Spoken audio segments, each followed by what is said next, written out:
Depuis ta visite en 2020, ça fait déjà 5 ans, j'ai avancé sur plusieurs projets. À Plougastel d'Aoulas, là où se situe mon activité des éditions des Richters, j'ai fini l'aile destinée à accueillir mes imprimantes 3D. Je produis désormais toutes mes maquettes chez moi et ne passe plus par Shapeways et consorts. Je peux tester bien plus rapidement mes concepts et à moindre coût, avec la qualité des imprimantes résine en plus.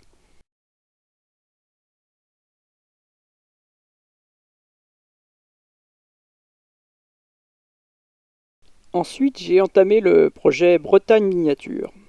Ce sera un site d'exposition situé à côté de la Pointe du Raz, qui présentera au public un résumé en maquette de la Bretagne, de ses paysages, de son patrimoine et de son histoire.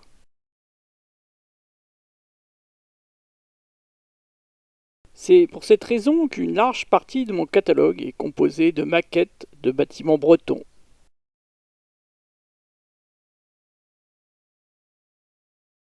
Enfin, j'ai fini un petit réseau qui n'a rien à voir avec les sujets précédents, mais qui plaira aux amateurs de chemin de fer un peu fantaisistes. Ça a été aussi un bon exercice pour expérimenter toutes les subtilités de la construction d'un réseau. Pour accueillir Bretagne Miniature, j'ai acquis une maison située devant la route qui mène à la Pointe du Raz. L'endroit est une des grandes attractions touristiques bretonnes qui voit l'extrémité du cap Sizun plongé dans la mer du haut de ses hautes falaises de granit. La plage, située à proximité avec son nom sympathique de baie des Trépassés, est aussi un spot de surf assez réputé. Le site attire de 500 000 à 1 million de visiteurs par an, la majorité en été, donc je pense ouvrir essentiellement à cette saison. La maison était très vétuste et nécessite un réaménagement complet. J'ai fait une grande partie des travaux moi-même. Ça aide bien car il y a dans la région une grosse pénurie d'artisans, le pire étant les couvreurs. J'ai entièrement vidé l'intérieur, percé ou fermé des ouvertures, lutté contre l'humidité qui était très présente. Ce point est particulièrement important, surtout pour le réseau qui sera au rez-de-chaussée. Il faut encore que j'attende l'hiver prochain pour voir si ce problème est vraiment résolu. Après avoir aménagé les combles, qui serviront de logement, j'ai fini le premier étage. Il manque juste le revêtement de sol. Cette salle accueillera des petits diaporamas et des maquettes sur l'histoire bretonne essentiellement. Le plafond n'est pas très haut, mais les dalles LED qu'on fait maintenant permettent malgré tout d'avoir un éclairage très efficace. Reste maintenant à finir le rez-de-chaussée et l'annexe de l'entrée qui vient juste de commencer à sortir de terre.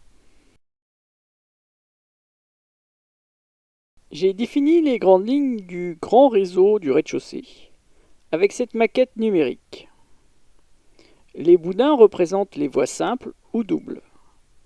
J'ai implanté les maquettes déjà faites. L'idée n'est pas de représenter un lieu précis de façon réaliste, mais un résumé de la Bretagne. Les trains concentrés sur l'époque 3 constitueront la principale animation de la maquette. Pour des raisons de fiabilité, le tracé des voies sera le plus simple possible et en éliminant au maximum les rampes et les aiguilles. On commence par la Loire-Atlantique avec une évocation d'Oudon et de Nantes. J'ai fait une version raccourcie de la gare PO de Nantes. Reste à faire le donjon d'Oudon.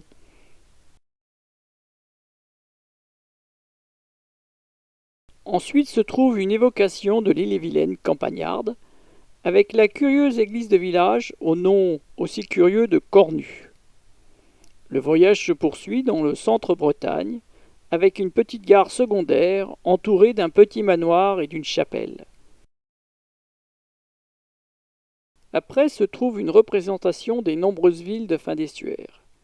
Ainsi, on a le joli viaduc de Châtelain au premier plan, avec au second plan une version modifiée du grand viaduc de Morlaix. Ce sera un point fort du réseau. La gare sera celle de Vitré, que je ne pouvais pas me permettre d'ignorer, sûrement l'une des plus belles gares de Bretagne.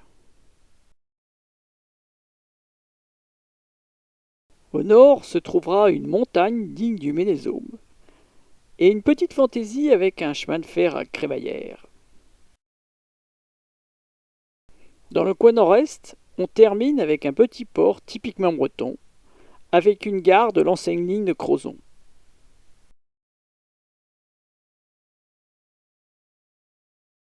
Le travail sur le grand réseau a été bien entamé avec la création, à ce jour, de plus de 70 maquettes toutes différentes.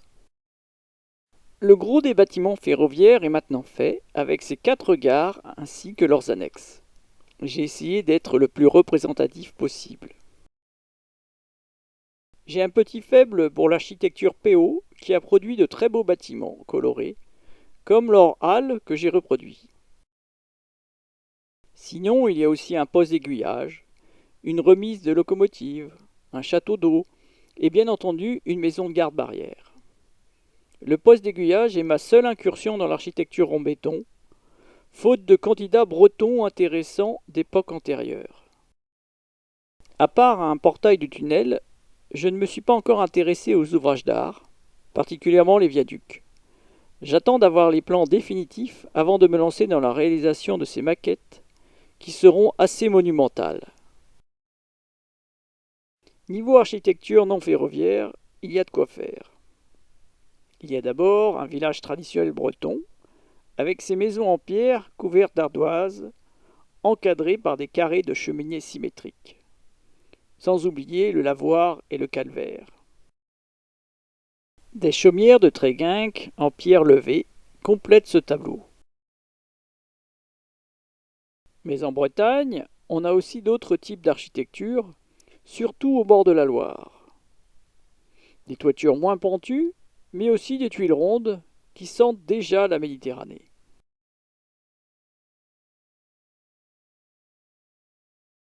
Il y a aussi des villes, ici des immeubles nantais du XVIIIe siècle qui encadrent l'Opéra Graslin. Des immeubles plus petits datant des environs de 1900 pour des villes moyennes, et pour les banlieues de ces villes, des pavillons du début du XXe siècle. Pour une ville, il faut aussi un cinéma, un garage automobile, un marché couvert, un café, une mairie, une poste. Ce sont tous des bâtiments bretons réels, plus ou moins adaptés, que j'ai trouvés intéressants. Comme on se situe dans l'époque 3, il faut se limiter aux constructions d'avant 1960 maximum.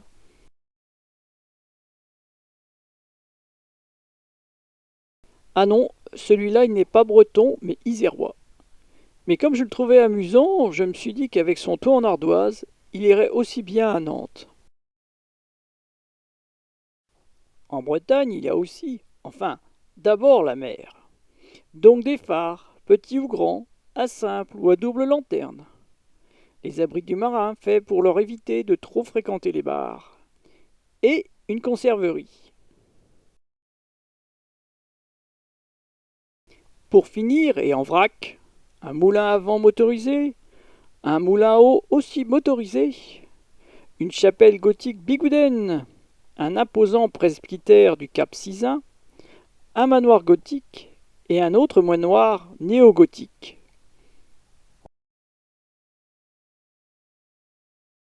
Dernière maquette avec cette église qui fait partie du circuit des enclos du Finistère, l'église de Lambaule-Guimiliau.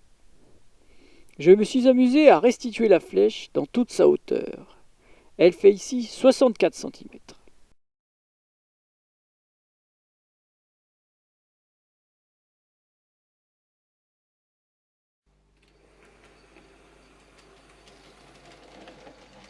Maintenant, on quitte la Bretagne pour aller faire une excursion dans les Alpes.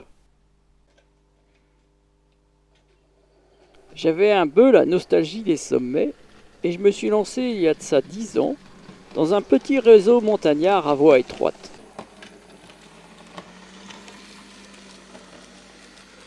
et qui dit chemin de fer de montagne dit crémaillère.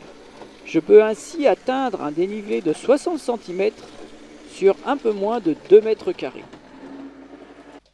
J'ai repris la crémaillère N de Fleischmann qui permet d'avoir des pentes jusqu'à 25%.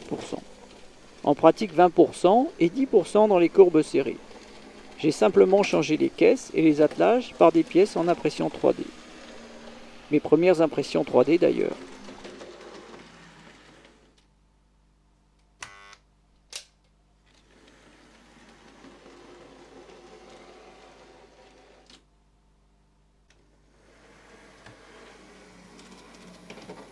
Ce petit réseau offre des points de vue spectaculaires. J'ai étagé la végétation et il y a de la neige sur les sommets.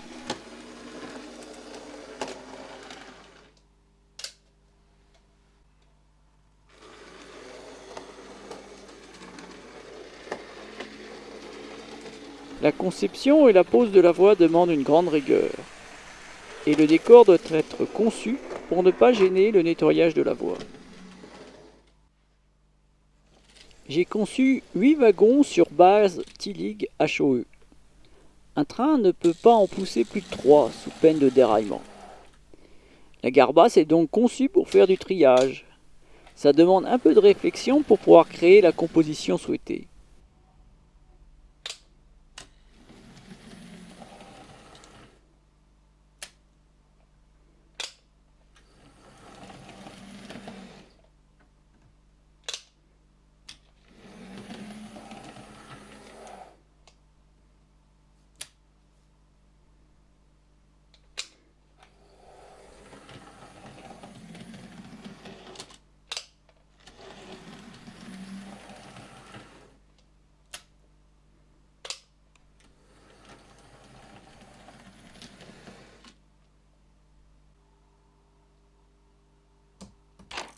Sur le réseau, on trouve aussi une trémie fonctionnelle qui peut charger des petits wagons Fleischmann N.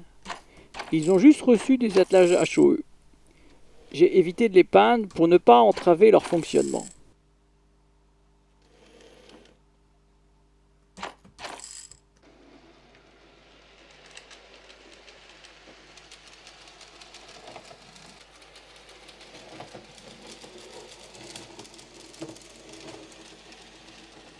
Ensuite, le chargement monte dans la montagne et il est déchargé dans la trémie supérieure pour être renvoyé dans la trémie inférieure. Les exploitants se posent encore la question de l'utilité de cette manœuvre.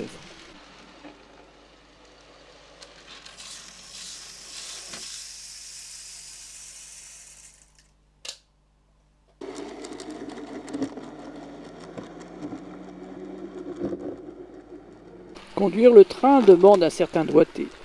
Il faut aller assez vite en montée pour éviter les faux contacts, mais pas trop quand même. À la descente, certains virages demandent de ralentir un peu. Pour refermer le réseau, il suffit de ranger les wagons au bon endroit.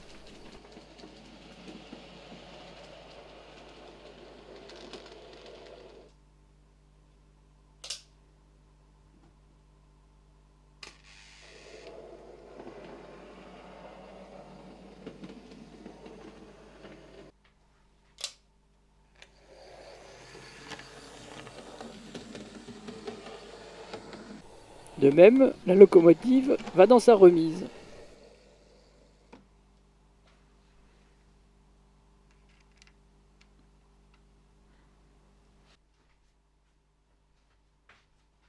Et il n'y a plus qu'à relever le réseau pour dégager le lit en dessous. C'est un moteur de volet roulant qui assure le mouvement. Le matériel roulant reste sur le réseau, pas besoin de le ranger ailleurs.